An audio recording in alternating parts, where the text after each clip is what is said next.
정관용의 지금 이 사람.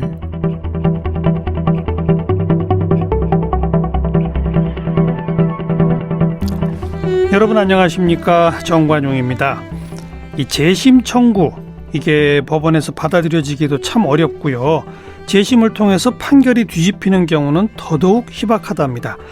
그래서 몇 년씩 매달려도 성사 가능성이 극히 낮고 또 결국 그러다 보니 돈도 안 되고 이래서 재심을 맡는 변호사가 거의 없는 게 우리의 현실인데, 박준영 변호사 벌써 10여 년째 국내 재심 전문 변호사로 활동 중이고요. 지난해 이춘재 연쇄살인 8차 사건 범인으로 몰려서 20년 억울한 옥살이한 윤석열 씨 재심 통해 무죄를 이끌어내기도 했고, 어제 우리 박준영 변호사와 그 얘기를 나눠봤고요. 오늘도 박준영 변호사와의 만남을 이어갑니다.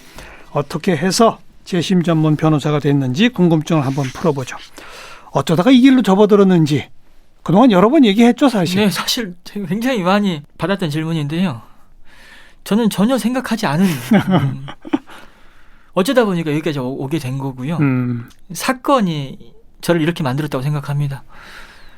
수원 노숙소녀 사건이라고 저희 첫 재심 사건을 정말 운명처럼 국선 변호사로 맡게 됐고, 그 사건을 해결하는 과정에서 재심이라는 제도에 대해서 공부했습니다. 국선 변호사라면 이제 정부가 그 돈을 내서. 근데 재심이 시작되면서 국선 변호를 맡은 거예요? 아닙니다.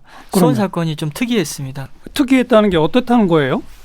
총 7명이 이제 억울한 옥살이를 했는데요. 그 7명 중에 2명이 먼저 잡혀서 형이 확정됐고요. 5명이 나중에 이제 잡혔던 거예요. 그래서 이제 재심이 필요한 분들은 2분이었고 5명은 일반 형사재판으로 진행되는 사건이었습니다. 그래서 저는 그 5명에 대한 그 국선 변호인으로 선정이 됐었던 거고요. 이제 5명 사건을 해보니까 이미 형이 확정된 2명도 억울하겠구나라는 생각이 든 거죠. 그래서 그 2분에 대한 재심을 별도로 진행했습니다. 이제 그건 국선이 아니었고 이제. 알겠어요. 그러니까 그 2명 체포와 5명 체포 사이에 시간이 꽤 있었군요. 한 6개월 정도 있었습니다. 5명 사건을 국선은 그냥 임의 배정으로 맡는 거잖아요. 우연히 맡았던데. 맞습니다. 얘기 들어보니 이건 무죄다.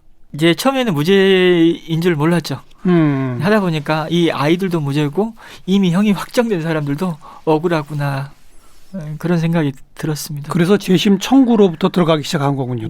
아이들에 대한 무죄가 확정된 후에 이 형을 살고 있는 사람을 찾아갔고 여전히 억울하냐, 억울하다. 그래서 재심 청구를 하게 됐던 겁니다. 네, 이게 쭉 이 얘기 들어보니까 확신이 서요? 사실 7명이 자백했는데, 사람 죽였다는 자백했는데 처음부터 무죄라는 생각을 갖진 못했죠. 그죠. 자꾸 만나고 또 이제 이렇게 기록이나 자료를 또 분석하고 그러다 보니까 억울한 사건이구나라는 생각이 점점 강해지는 겁니다. 그렇지만 확신까지는 또 안 되잖아요. 근데 어느 시점에는 확신이 듭니다. 그래요? 네. 어느 시점에는 그 사건 같은 경우에는 몇 달 지나서 바로 확신했던 것 같습니다. 근데 이런 우연히 만난 국선 변호가 나를 재심으로 시작하게 만들었다. 맞습니다. 여기까지잖아요. 국선 변호는 어떻게 하게 된 거예요? 국선 변호도 사실 제가 사선 변호가 많이 들어왔다면 사선 변호를 하지 국선을 할 이유가 없지 않습니까? 당연하죠. 제가 우리 사회에서 소위 이제 요구되는 학벌이나 어떤 배경을 갖고 있는 건 아니거든요. 그러다 보니까는 사건 수임이 잘 안 됐습니다. 고졸이시죠? 대학을 1년 중퇴했습니다. 1학년 1학기를 다녔거든요. 그래서 사실상 고졸이라고 불러주시더라고요.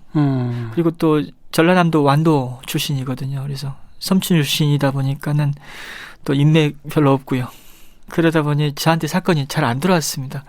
고향 분들도 저한테 사건 안 맡겼습니다, 사실. 왜냐면은 서울대 연고대 나오신 분들이나 판검사 출신 변호사들이 많은데 저한테 맡길 이유가 없지 않습니까? 그러다 보니까 이제 국선 변호를 어쩔 수 없이 하게 됐고요. 그런데 그 대학도 1년 다니다 말았고, 지방대학이잖아요, 그것도. 그러고 보면 고등학교 때 공부 잘 안 하셨다는 얘기고. 안 했습니다. 그런데 변호사는 왜 하시게 된 거예요? 중학교 때까지는 공부 잘했습니다. 근데 중학교 2학년 때 어머니 돌아가시고 나서 방황을 좀 심하게 했습니다. 어떤 방황을 했길래? 학교 잘 안 나가고 가출도 많이 했고요. 또 무기정학 받았습니다. 학교 다닐 때. 무기정학도 받고 뭐 했어요 그럼 그 시간에? 좀 부끄러운데요. 성인 나이트에서 종업원도 했었고 웨이터도 했고 또 인천의 정비단지에서 꼬마 하면서 기술도 좀 배웠고 뭐 상황심리에 옛날에 프레스 공장 같은 걸 많았거든요. 거기서도 일도 좀 하고 여기저기 뭐 가죽 잠바 공장 뭐 여기 이런저런 일 사실 많이 했습니다. 그러다가 이제 정신 차린 건 아니고 아버님께서 고등학교 졸업장만 제발 따라 그건 있어야지 먹고 살 수 있는 것 아니냐 해서 섬으로 다시 내려가게 됐고 섬에서 고등학교 3년 다녔는데 공부 안 했죠. 네. 예, 그런데 이제 어떻게 이제 운이 좋았는지 이제 대학을 가게 됐던 것이고 이제 대학 1학년 1학기 마치고 군대 갔다 와서 복학하지 않고 신림동 고시촌에서 사법시험 준비했습니다. 그때 뜻한 바는요? 인생 한번 뒤집어 보고 싶었습니다, 사실. 인생 뒤집자? 네, 왜냐하면 어머님께서 굉장히 저에 대한 기대가 컸는데 중학교 때 어머니 돌아가시고 나서 워낙 공부를 잘하던 아이였으니까 예, 제가 중학교 잘했습니다. 때까지. 어머니 계실 때까지만 해도. 근데 돌아가시고 나서 공부 포기하고 그렇게 막 살았거든요. 근데 돌아가신 어머니 생각도 나고 내 인생 이렇게 끝나는 것인가? 그리고 어머님께서 태몽을 꾸셨다는데 뭐 기차가 영이 돼서 하늘로 올라갔다고 그런 말씀 자주 하셨거든요. 예. 뭔가 평범한 운명은 아니겠지. 뭐 그런 기대 그런 것들이 이제 고시를 좀 공부하게끔 만들지 않았나 뭐 그렇게 생각합니다. 그러니까 뭐 이미 학벌이나 이런 데서 안 되니 예. 고시 패스하면 네. 변호사로는 인생 역전 되겠다. 네, 한 번에 역전할 수 있겠다. 좀 아주 허황된 꿈이었죠. 그 당시만 해도. 몇 년 걸렸어요? 고시? 저 5년 했습니다. 5년. 네. 그래서 변호사가 딱 됐으면 예. 이제 인생 역전 해야죠. 그렇게 인생 역전이 될 줄 알았습니다. 네. 예, 왜냐면은 근데 아까 말한 것처럼 사건이 안 오더라. 네, 현실은 그렇지 않았습니다. 저는 뭐 한때 섬에서 사법시험에 합격했고 이제 고등학교 졸업한 게 사실상 졸업 기준으로 전부다 보니 많은 분들이 제2의 노무현이다라는 그런 얘기까지 저한테 해주셨거든요. 그래서 근데 노무현 전 대통령 명문상고 출신. 예, 명문상고 출신이죠. 명문상고 출신은 또 그 인맥이 있잖아요. 그렇죠. 근데 하여간 저는 한때 붕 떠 있었습니다. 근데 현실은 제게 사건이 들어오지 않더라고요. 그래서 국선을 그래서 할 수 없이 하게 됐던 겁니다. 제가 원해서 했던 건 아닙니다. 네. 근데 그러다 보니까 인생 사건을 만나게 됐던 것이고. 그래서 이런 얘기 자주 합니다. 뭔가 좌절이라는 것도 길게 봐야 되는 것 아닌가라는 생각합니다. 네.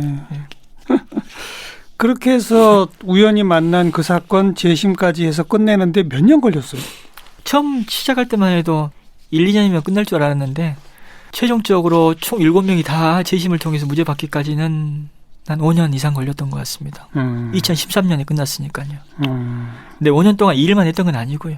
근데 어쨌든 그 절차 하나 시작해서 마무리까지 기본 그 정도 걸리는 거 아닙니까? 맞습니다. 그 다음 사건이 약촌 오거리? 그 다음 사건이 약촌 오거리 사건을 맡았습니다. 그게 영화 재심의 배경이 된 그 모티브가 된 사건입니다. 2000년에 발생했던 살인사건이고 택시기사가 돌아가셨고 그 택시기사를 살해했다는 이유로 그 당시 15살 소년이 10년 살았습니다. 근데 그 사건 진범이 따로 있었고 그 진범이 지금 다시 잡혀서 징역 15년 받고 복역 중입니다. 네. 이것도 재심해서 무죄까지 다 났죠? 네. 재심을 통해서 무죄 나오고 진범이 잡혀서 지금 처벌받았습니다. 이건 몇 년 걸렸습니까? 이 사건은 2010년 7월경에 사건을 접했고요. 재심 개시 결정과 무죄 판결 2016년에 끝이 난 사건입니다. 네. 그러니까 기본이 5년 6년이에요. 물론 5년 6년 동안 일만 한 건 아닙니다만 물론 긴 시간이 소요되는 건 맞습니다. 근데 이제 화정 사건은 이춘재의 자백이라는 극적인 정말 계기가 되다 보니 그냥 너무 짧게 끝난 거죠, 사실. 너무 짧았다는 것도 당사자 입장에서는 굉장히 가혹한 얘기일 수 있겠지만 상대적으로 짧게 걸렸습니다. 보통 이제 재심을 해야 되겠다 이거는 약촌 오거리 사건 같은 경우 그런 판단이 딱 올 때까지도 우선 시간이 꽤 걸리죠.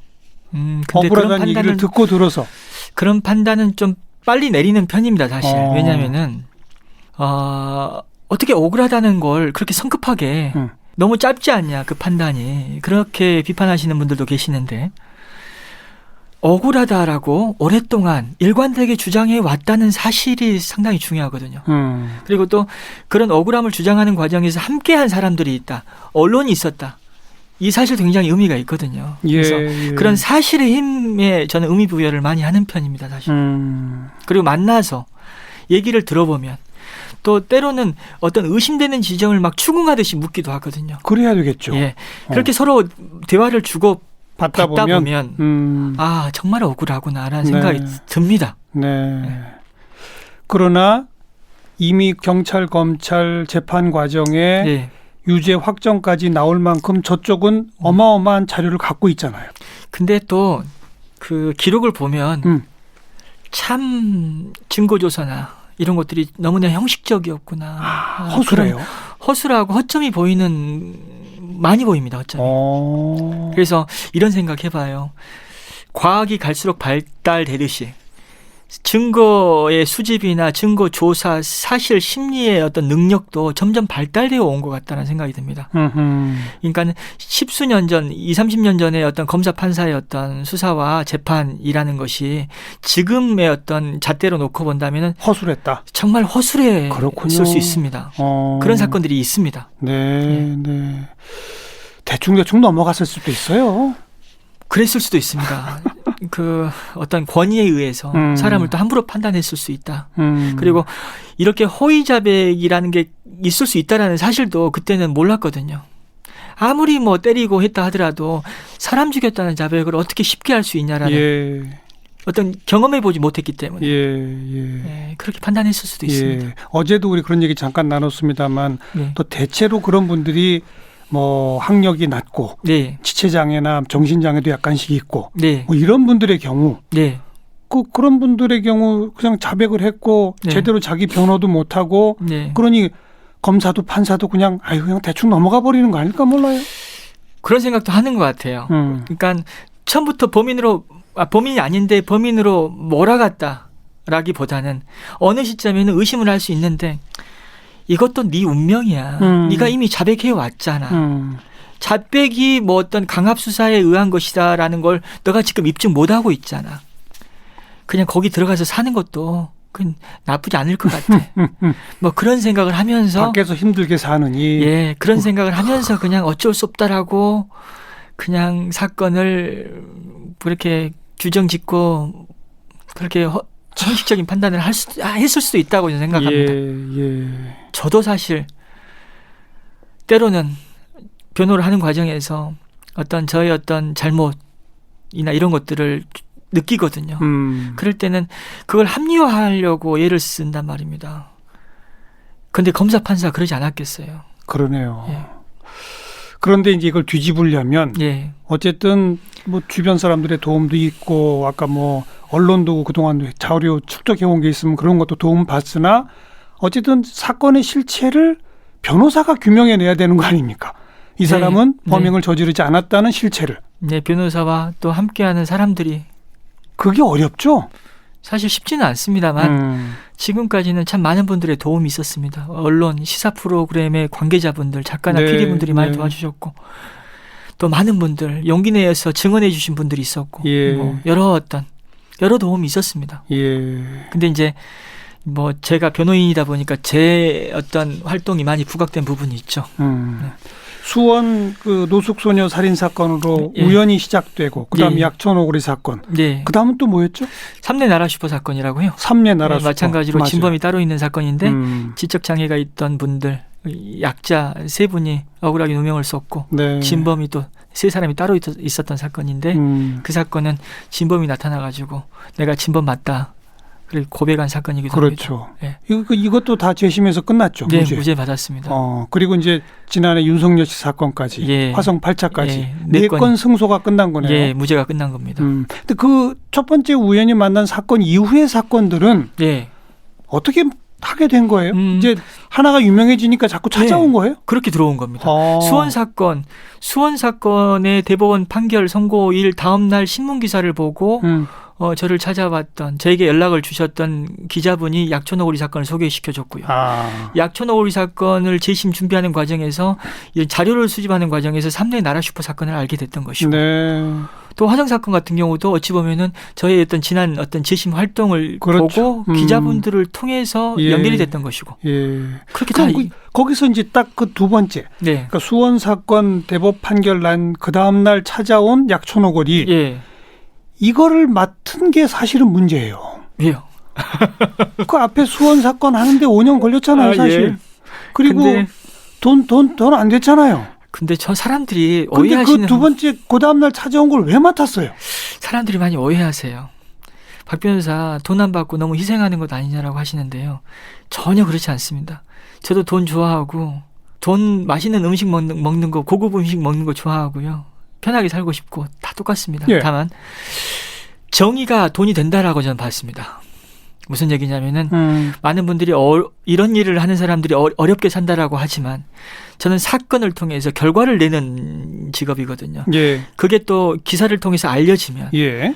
저의 어떤 선행이 알려질 것이고 그렇죠. 그걸 보고 많은 분들이 제게 또 관심도 주시고 또 돈 있는 분들은 제게 기부도 하실 것 같고 뭐 저는 그걸 기대했습니다, 사실. 그래서 돈이 반드시 될 거라고 생각했습니다. 결국 예. 제게 많은 분들이 후원해 주신 분들이 많았고요. 한때 파산했잖아요. 파산은 하지 않고 파산이라는 단어가 제 어떤 어려운 경제 상태를 설명해 준 것이고요. 아니 제가 몇 년 전이죠? 이게 2016년에 벌써 4년, 5년 전인데 예. 그 클라우드 펀딩 할 때 예. 그때 제가 맡고 있던 프로에 와서 인터뷰했던 거 제가 기억이 나거든요. 예. 그때는 호기 좋게도 변호사 다른 사무실 직원들도 두고 막 그랬는데 예. 다 이제 내보낼 수밖에 없고 나 죽겠으니 좀 도와주세요 이랬잖아요. 그랬죠, 솔직히. 근데 너무나 많은 분들이 도와주셨고요. 그때 모인 금액이 5억 원이 넘었습니다. 목표가 1억이었는데. 목표를 1억으로 삼았죠. 그죠. 근데 5억 넘게. 5억 넘었고 그래서 그 돈 어떻게 썼냐라고 또 많이 궁금해 하시는데 사실 그 당시 그 당시에 얘기하지 못했던 부분들이 사실 있습니다. 뭐요? 이제 그 펀딩의 플랫폼이었던 그 포털 사이트에 지급된 금액이 상당히 좀 되고요. 예. 근데 그 얘기하면 많은 분들이 그걸 그렇게 떼요? 예, 좀 많이 뗐습니다. 이런. 그리고 또 아니 포털 사이트도 기부를 해야지. 근데 또 거기서 또 먹고 살아야 되니까요. 그래서 그리고 근데 그 돈이 얼마 갔다는 얘기는 참아 못하죠. 왜냐면은 또 많은 비난이 쏟아질 것 같으니까 또 기부하신 분들한테 지급됐던 책값도 굉장히 많았고요. 또 세금도 내고 또 이제 같이 기획을 진행했던 기자분 받으면 또 세금 내요? 네, 세금도 정상적으로 냈습니다. 그리고 함께 기획을 진행했던 기자분에게 지급된 돈도 상당히 많았습니다. 그런데 그 얘기를 하면 또 기자분이 또 오해를 받으니까 그래서 얘기를 못했던 부분이 있고요. 그 당시 모인 돈 중에서 제게 현실적으로 지워졌던 돈은 한 2억 가까이. 그래요? 네. 근데 그 돈도 제게는 굉장히 소중했고 잘 썼습니다. 잘 썼고 그 돈이 이제 기반이 돼서 지금까지 이렇게 이제 많은 분들이 의미 있게 바라봐 주시는 이런 활동을 이어갈 수 있지 않았나 그렇게 생각합니다. 네. 그 이후에는 좀 그 재심 사건 말고 다른 일반 돈 좀 되는 사건도 많이 합니까? 사실 이제 알려지다 보니까는 제게 이제 사건을 맡기려고 하시는 분들이 꽤 있습니다. 예. 근데 이제 언제부턴가 이제 이미지에 이제 구속돼서 살 수밖에 없는 그런 상황이 되더라고요. 제멋대로 살았다가는 저의 불행이기도 하지만 저의 불행이기도 하고 또 저를 믿어주시고 또 제게 또 희망을 얘기해 주셨던 분들한테 실망이 되니까. 네. 그래서 사건 수임은 되도록이면 하지 않으려고 합니다. 불가피하게 하는 사건이 있지만 그건 아주 극소수입니다. 사건 의뢰가 민사 사건 이런 게 민사도 있고 뭐 여러 사건의 의뢰가 들어오는데 저는 이제 제가 주목하는 이런 억울한 사건의 재심 위주로 활동을 계속 언제까지 할지는 모르겠지만 좀 당분간은 해야 되는 거 아닌가라는 생각합니다. 현재 진행 중인 거는 대략 어떤 사건인지 조금만 소개해 주시면. 예, 현재 진행 중인 사건은 지금 낙동강변 살인 사건이라고 30년 전에 부산에서 발생했던 살인 사건의 재심 개시까지 받았고 무죄 판결이 이제 곧 나옵니다. 1월 14일. 그래서 무죄 판결 앞두고 있는 사건이 있고요. 또 재심을 준비하고 있는 사건들이 몇 건 있습니다. 네. 작년에 그 보위사령부 직파간첩 무죄가 확정이 됐거든요. 근데 그 무죄 확정 이후에 국정원에서 탈북민 간첩 사건을 전수조사하겠다라고 TF 구성하겠다라는 보도가 나왔습니다. 예. 제가 변호했던 사건 중에 억울하게 유죄받은 사건이 있거든요. 그런 사건들 재심을 좀 더 진행하고 싶습니다. 그래서 북한 이탈 주민 중에서 억울하게 옥살이 하신 분들이 있거든요. 간첩 혐의를 받고. 그런 분들 재심도 좀 하고 싶고 또 뭐 여러 건 준비는 하고 있는데요. 더 일을 해야 됩니다. 그래서 지금 말씀드리기에는 좀 굉장히 알겠습니다. 부끄럽습니다. 우리 이제 박준영 변호사와 얘기를 하다 보면 제가 이제 꼭 강조하고 싶은 게 예. 그동안 대한민국에서 이제 이른바 공익변론 예. 이렇게 말하면 대체로 첫 번째가 시국사범들. 예. 과거 민주화운동 때 뭐 붙잡혀 가서 억울하게 고문당하고 또 간첩 조작당하고 뭐 이런 건으로 이제 우선 떠올리고요. 두 번째는 노동자들을 도와주는 뭐 이런 분들 이렇게 보통 떠올리고 이러지 않습니까? 대체로 좀 정치적 의미, 사회경제적 의미가 큰 네. 그런 데서 좀 고통 함께 하는 공익변호사 보통 그런 얘기를 하는데 예. 지금 우리가 지금 다루고 있는 윤석열 씨 사건, 예. 약촌오거리, 예. 뭐 이런 부분들은 다 약간 뭐 장애도 있고 예. 어렵고 그런 분들, 네. 그런 분들이 형사 사건의 살인범으로 네. 억울하게 옥살이 한 분들, 예. 이런 분들 도와온 변호사들이 그동안 없었잖아요. 계셨을 수도 있겠지만 또 부각이 잘 안 된 것 같기도 하고 하지만 많이 없었던 건 사실이죠. 네. 근데 구조적으로 그럴 수밖에 없는 어떤 한계가 있는 거 아닙니까? 예, 이분들이 제가 진행했던 재심 사건을 좀 돌아보면 저를 찾아왔던 분들이 아니거든요. 그러니까요. 예, 그냥 억울하지만 어쩔 수 없다라고 살아가신 분들이 있습니다. 그러다 보니까는 변호사들이 관심을 갖지 못했던 부분도 있는 것 같고 또 정치적인 어떤 의미가 있으면은 정치권이나 이런 시민단체가 개입을 하는데 또 그런 의미도 없다 그렇죠. 보니까 철저히 혼자인 분들. 그런 것 같기도 하고 그렇습니다. 좀 아쉬운 부분이죠. 예. 어찌 보면 정말 동지도 없고 모두 없어서 우리 사회가 제일 먼저 돌봐야 되는데 예, 가장 먼저 잊혀진 분들 아닐까요? 예, 지워진 사람들이라고 얘기할 수 있습니다. 또 이건 그냥 합리적 의심이지만 예, 그런 사람이기 때문에 검찰 경찰도 함부로 하고 법원도 함부로 했던 것 아닌가? 그렇게 봐야 된다고 생각합니다. 사람 함부로 하는 게 자기보다 못난 사람 함부로 대하지 않습니까? 그렇게 그런 어떤 사람에 대한 차별적 시선이 분명히 있었다고 생각합니다. 그게 이제 과학기술 그 수사 기법 등등도 좀 나아지고 인권도 좀 신장되고 예. 뭐 이런 2000년대 이후엔 이런 일 없을까요? 2000년대 이후에도 있었겠죠. 또 지금도 어디에선가도 벌어지고 있을 수도 있겠죠. 물론 다른 형태로. 그러니까 예전과 같이 사람을 갖다가 고문하고 그런 어떤 형태의 수사는 없겠지만 교묘하게 약자에게 누명을 씌우는 그런 형태가 완전히 사라졌다라고 얘기하기는 어렵지 않나 생각합니다. 그러면 좀 제도적으로 이런 걸 보완할 방법은 없겠습니까?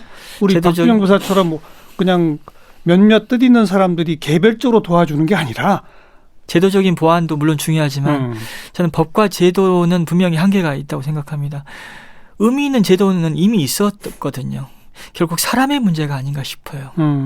사람에 대해서, 인간의 존엄에 대해서 생각하고 차별적 시선에 대해서 고민하고 그리고 법과 제도의 어떤 취지대로 운영하는 그 사람이 해야 될 일이라고 저는 생각합니다. 네. 그 검찰 개혁 관련된 무슨 위원회에도 참여해서 활동하지 않았습니까? 예, 검찰개혁위원회, 검찰과거사진상조사단에서 활동했습니다. 그렇죠. 예. 그 활동 그것도 몇 년 해보시니까 예. 조금 이제 바뀌고 있나요, 검찰은? 바뀌어야 될 부분 여전히 많다라고 하시는데 또 한편으로는 과거의 사건에서의 어떤 검찰의 문제점을 가지고 지금도 똑같다라고 얘기하면 검찰 입장에서는 억울할 것 같아요. 과거랑 똑같으면 그건 말이 안 되죠. 예, 그래서 너무 문제를 극대화시키는 것 아닌가, 그리고 또 정치적으로 활용하는 것 아닌가라는 어떤 우려를 저는 갖고 있습니다. 그러니까 많이 달라지고 좋아진 것 분명히 인정합니다. 그러나 아직도 변하지 않은 잘못이 있다면 고쳐야 되는 거 아니겠어요? 예, 맞습니다. 고쳐야죠. 그리고 여전히 개혁이 필요하다고 생각하는데 저는 이런 생각도 가끔 해봐요. 똑똑한 사람들이 할 수 있는 일이 있거든요. 예. 제가 사법시험 합격했지만 거의 연수원에서 꼴등이었습니다. 공부를 나름 한다고 했지만. 근데 정말 성적이 좋은 사람들이 판검사 하거든요. 그 판검사들의 어떤 능력을 우리 사회를 위해서 정말 그들이 잘 쓰게끔 만들어주는 거 필요하거든요. 사회는 갈수록 복잡해졌습니다. 복잡한 사건을 정말 해결할 수 있는 네. 거악을 척결할 수 있는 능력도 능력 있는 사람들이 할 수 있는 일이거든요. 그래서 판검사들 물론 개혁이 필요하지만 그들의 능력을 잘 제대로 발휘할 수 있게끔 때론 응원하는 것도 필요하다고 저는 생각합니다. 네, 네. 앞으로 계속 재심 쪽으로 하실 거죠? 언제까지가 될지는 모른다고 아까 하시긴 했는데. 사실 제 관심은 코로나 이후에 경제적으로 어려워지는 사람들이 많을 것 같은데. 그렇죠. 그분들의 어떤 그 가정의 아이들, 그 아이들의 어떤 방황, 이런 문제에 접근하고 싶습니다, 사실. 재심보다는 사실. 그런 일을 하고 싶고 그런 일을 하는 단체를 좀 작게나마 만들어 봐야 되는 것 아닌가. 예. 그런 생각을 갖고 있습니다. 아니, 그거는 과거부터 경제적으로 어려운 가정 아이들, 네. 학교 밖 아이들 돕는 네. 이런 단체들 여럿 있어요.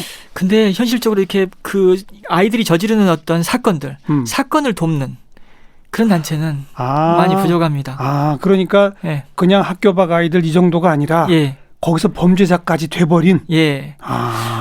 최근에 이런 전화 받았거든요.